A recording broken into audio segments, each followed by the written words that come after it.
반갑습니다. 중등부 친구들. 9월 20일 월요일 데일리 큐티 시간에 나오신 여러분들을 주님의 이름으로 환영하고 축복하고 사랑합니다. 추석 연휴가 시작이 되었어요. 내일이 추석 당일인데 그래서 오늘 어딘가로 이동한 친구들도 있을 거고요. 어제 예배 끝나고서 움직인 친구들도 있겠다 싶습니다.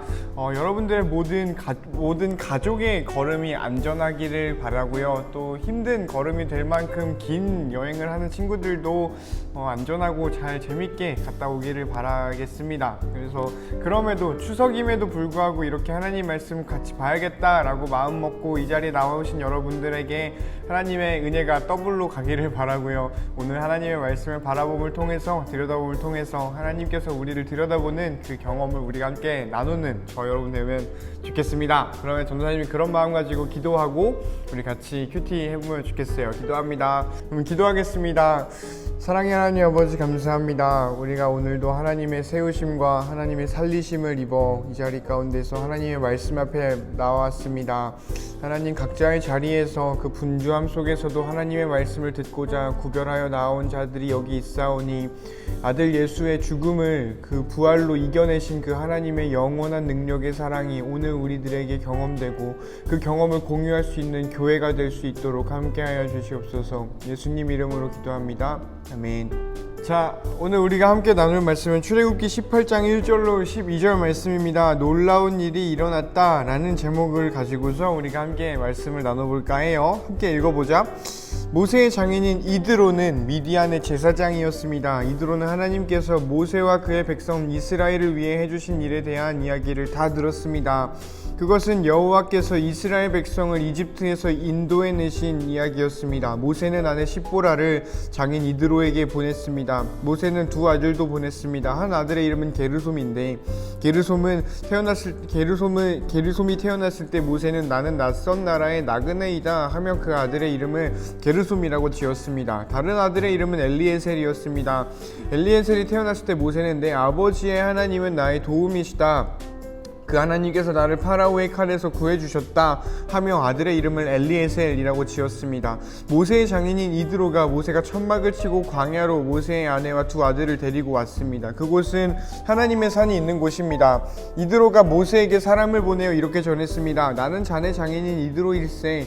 지금 자네의 아내와 두 아들을 데리고 자네에게 가는 중일세. 모세는 장인을 만나러 나와서 장인에게 엎드려 절하고 입을 맞추었습니다. 두 사람은 서로 안부를 물었습니다. 그리고 나서 그들은 모세의 천막으로 들어갔습니다.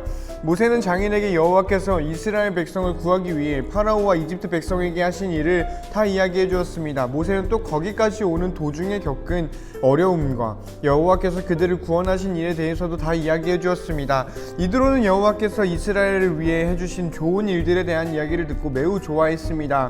주님께서 이스라엘 백성을 이집트 사람의 손에서 구해 주셨으므로 기뻐한 것입니다. 이드로가 말했습니다. 여호와를 찬양하세. 주님께서는 자네들을 이집트 사람들과 그 왕으로부터 구해주셨네.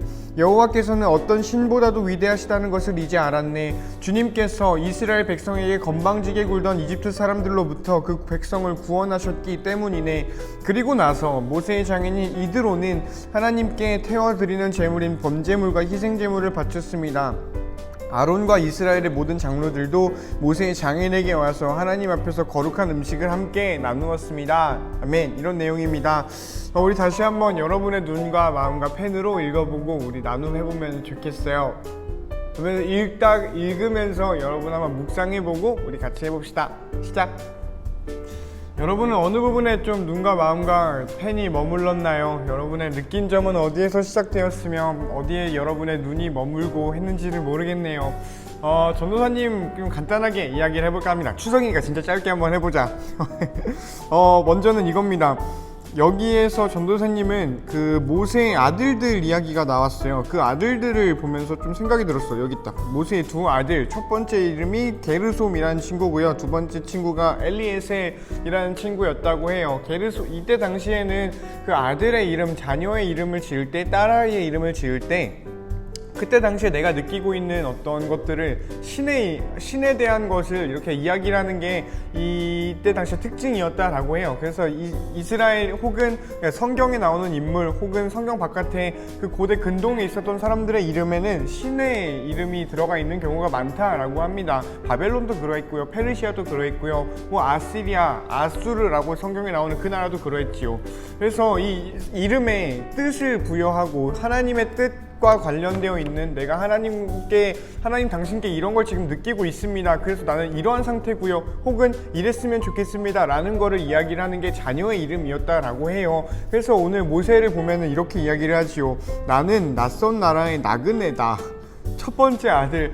나도 내가 만약에 이런 이름의 뜻을 가지고 있었으면 좀 기분이 나빴을 것 같기는 해요. 이거 비하하는 말이거든. 나는 낯선 나라, 이방이죠. 나그네, 이것도 이방이에요. 약한 사람을 좀 대표하는 말이지요. 내가 낯선 땅에서 약한 사람으로 살아간다 라는 것이 모세가 느끼고 있던 하나의 정체성이었던 거야. 그러니 이스라엘의 시작이 물론 아브라함이 한참 전에 있었다라고 하지만 모세를 통한 출애굽이 이스라엘 민족으로 형성되는 시작이었다 보니까 이 모세가 느끼고 있는 이 정체성이야말로 이스라엘의 1번 정체성이었겠다 싶어요. 그리고 그 1번 정체성은 정말 하나님이 선택한 거룩한 선민, 이스라엘의 1번 정체성은 이방에서 살고 있는 나그네라는 것이요. 외국에 살고 있는 나그네. 이게 좀 나는 반전이라고 생각해. 우리는 되게 좋은, 왜 로얄 혈통이라고 하잖아요. 노블리스들의 혈통을 중요시한다, 뭐 이런 이야기를 하잖아요. 또 우리나라도 하나의 프라이드로 갖고 있잖아.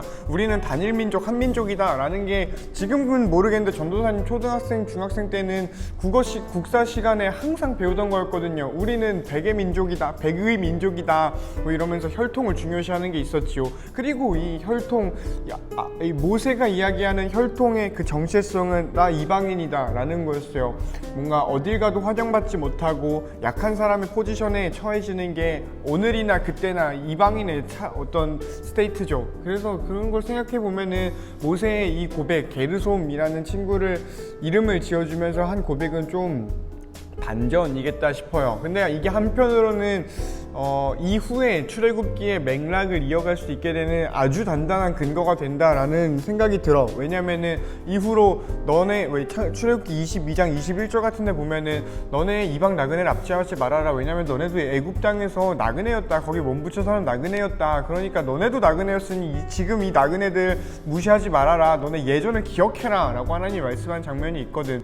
그런 의미에서 하나님이 일부러 모세에게 이런 포지션을 준 것이지 않을까라는 생각도 들면서, 너와 내 정체성, 1번 정체성 중에 하나는 이 나그네이겠다라는 생각이 들어요. 비단 그냥 여행객이나 뭐 떠돌아다니는 사람을 넘어서 오늘 내 주변에 있는 나그네를 이해해 줄 수 있는 내추럴 나그네가 되어야겠다라는 생각이 들어요. 그리고 나서 두 번째로 엘리에셀이라는 친구를 낳으면서 두 번째 정체성이 여기 나오지요. 내 아버지의 하나님은 나의 도움이시고 나를 구원해 주신, 엑소더스 해주신 하나님이야. 내가 비록 나그네였지만 우리 하나님은 그 나그네를 지켜주시는 하나님이고, 우리 하나님은 그 나그네를 구원하신 하나님이야 라는 이 고백을 할 수 있는 모세가 좀 부러우면서도 우리의 정체성이 여기에 있어야겠다라는 생각을 좀 해보게 되었어요. 여러분은 어땠을지 모르겠는데 우리가 이런 고백들을 할 수 있는 저 여러분이 되면 좋겠다라는 생각이 들고요. 두 번째로는 이겁니다. 짧게 한다고 했는데 오늘도 짧게 하긴 글렀죠? 두 번째는 이겁니다. 모세가 장인 이드로를 만났어요. 그리고 이드로를 만나서 썰을 푸는 장면이 두 번에 걸쳐 나옵니다. 첫 번째는 이거였어. 그것은 여호와께서 이스라엘 백성을 이집트로 인도해내신 이야기를 해준 거였고요. 두 번째도 똑같은 것이요. 백성들에게 하신 일을 다 이야기를 해주고 플러스로 오면서 광야지요. 광야를 지나면서 도중에 겪은 어려움과 그것에서 구원하실 일에 대해서 이야기를 해주었다라고 이야기를 하고 있어요. 그리고 이드로는 기뻐했다라는 이야기를 하죠. 여러분에겐 어떨지 모르겠어. 하나님 이야기를 하는 게, 하나님께서 너의 삶에 하신 일을 이야기를 하는 게 간증이라고 하지요. 또 하나님께서 성경을 통해서 드러나신 것을 이야기를 하는 게 여러분의 기쁨이 되기를 바래요. 내가 이 말씀을 묵상하면서 느낀 거는 그거였어. 나는 사실 이 성경 이야기하는 게 기쁘거든. 성경을 말고도 내 삶에 인재하시고 내 삶을 인도하시고 내가 이 직업을 가져야겠다, 내지는 내가 이렇게 살아야겠다 라고 결단하게 하신 그 하나님의 섭리라고 하죠. 하나님의 이끄심을 나는 이야기하는 걸 기뻐해요. 그래서 나는 내 꿈에 대해 이야기하는 걸 좋아하고요, 내 예전에 대해서 이야기하는 걸 좋아하고요, 내가 이런 상처들이 있었는데 뭐 상처라는 말이 오그라들어 쓰는 걸 별로 안 좋아하지만 내 삶에 이런 굴곡들이 있었는데 나는 구라 1도 안 치고 다 100% 하나님 은혜로 그걸 지나왔어 라고 말하는 거를 정말 기뻐해요. 나는 그러면서 오늘 다시 한번 나를 이끄는 하나님을 만나거든. 너희에게도 그런 경험이 있기를 바래요. 또 마침 추석이겠다 싶어요. 물론 믿지 않는 부모님과 함께 있는 친구들도 있겠지만 괜찮다면, 그리고 축복하는 것은 가족끼리 모였을 때 어른들이 비트코인 얘기할 때, 어른들이 주식 얘기할 때 그게 멈춰지고 하나님 이야기하는 가정이 되어보면 좋겠다라는 축복을 한번 건네봐요. 너희로부터 시작이 되면 정말 좋겠다면 그거 진짜 어려운 일이거든. 우리 핸드폰 하기도 바쁘잖아요. 그러니 좀 여러분이 모여있을 때, 가족끼리 있을 때건 친구들끼리 있을 때건 형제자매끼리 있을 때건 하나님 이야기를 한번 해보는 것이, 그리고 그것이 여러분의 기쁨이 되기를 한번 바라봅니다. 그렇게 우리를 기쁘게 하는 하나님 이야기를 할 때 마치 이드로가 하나님을 찬양했듯이 우리도 하나님을 진짜 찬양할 수 있지 않을까. 그냥 그게 여기 이 본문에서 이드로가 미디안의 제사장이었거든. 그러니까 이방 종교의 헤드였다라는 거죠. 리더였다라는 거야. 이런 사람이 우리 여호와 하나님을 믿었다, 야호, 이렇게 전도하는 것도 물론 의미가 있겠다만, 이거 모세가 지금 처음부터 나는 우리 장인어른을 전도해야지 라는 마음으로 이렇게 하나님 썰을 푼 게 아니었다라는 거죠. 그냥 자연스럽게 이야기하다 보니까 이 하나님이 진짜 하나님이구나라는 게 드러났고, 그래서 이드로가 이 하나님을, 여호와 하나님을 찬양했다라고 하는 것이니, 우리 누구를 막 전도해야겠다라는 이 선한 열심도 좋은데 가장 자연스러운 건 그냥 너의 삶을 인도하신 하나님 이야기를 할 수 있는 사람들 됐으면 좋겠어. 그게 우리가 구원을 경험하는 것이 될 거고, 그게 자연스럽게 누군가에게 전도가 되지 않을까라는 생각이 들어요. 물론 그런 경험을 먼저 할 수 있는 여러분이 되기를 진심으로 축복하고요. 이제 마지막으로 이것만 딱 하고 끝내자. 여러분이 눈치챘을지 못 챘을지 모르겠는데 전도사님이 눈에 많이 들어온 건 이 부분이었어요. 이렇게 모세가 이드로한테 썰을 다 풀어주고, 이드로 장인 어른께서 이제 하나님한테 제물을 드리고 나서 이렇게 이야기를 하죠. 이런 이야기가 나오지요. 아론과 이스라엘 모든 장로들도 모세의 장인에게 나와서 거룩한 음식을 함께 나누었대. 솔직히 톡 까놓고 말해서 아론과 장인어른까지는 이 관계가 있겠다 싶지만, 다른 장로들은 이 모세의 장인어른 남이거든. 상관없는 사람인데 이 사람이 지금 하나님께 예배를 드리니 우리가 다 같이 가서 그 사람이랑 같이 음식을 먹고 함께 해주자 라는 이야기를 했다라는 거예요. 그렇게 실제로 했다라는 것이기도 하고요.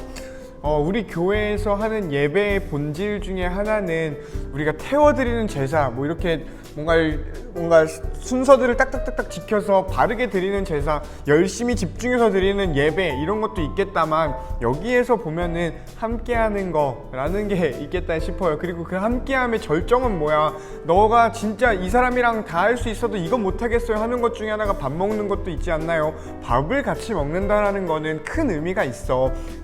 우리 집 식탁으로 누군가를 초대할 때 그 누군가는 제한되어 있어요. 나랑 관계가 있어야만 되거든. 그리고 이 이스라엘 공동체는 그 식탁을 같이 하고 있다라는 거죠. 하나님을 믿게 된 사람과 하나님 안에서 하나님의 백성들이 함께 모여서 예배했다. 근데 이 예배가 밥 먹는 거, 공동체가 되는 거였다라는 거예요. 그래서 전도사님을 소망해 봅니다. 우리는 예배 공동체예요. 그래서 예배가 바르게 세워지는 것도 정말 진심으로 바라고, 우리가 예배의 풍성함과 예배의 기쁨을 누리는 것도 바라지만, 먼저 우리 함께하는 사람들 됐으면 좋겠어. 온라인이라 많이 한계가 있는 것도 알아요. 그래서 여러 방면으로 좀 타개책을 찾아보고 있기는 한데 우리가 일단 마음을 하나로 모을 수 있는, 그래서 사랑할 수 있는 저와 여러분이 되면 좋겠다라는 욕심 어린 어떤 묵상이 전도사님한테는 있었고요. 네, 그랬습니다. 어쨌든 이렇게 마무리를 하고, 여러분 이거 언제 볼지 모르겠어요. 혹시 여러분 가정 중에 차례 지내는 팀이 있나요? 가정이 있나요? 전도사님은 어릴 때부터 차례 마스터거든. 내가 제사 드리는 집안에 있었거든. 그래서 그거 많이 귀찮고 힘들고 다리 아픈 거 아는데 여러분들 잘 버텨내는 시간 되기를 바라고요. 그 안에서 그래도 즐거움들을 바라는, 좀 발견하는 여러분 되길 바라고, 핸드폰 너무 많이 하지 말고 너무 많이 먹지 말고 그냥 좀 잘 이렇게 지내다가 용돈 두둑히 잘 챙겨오는 그런 여러분 되기를 축복합니다. 안녕.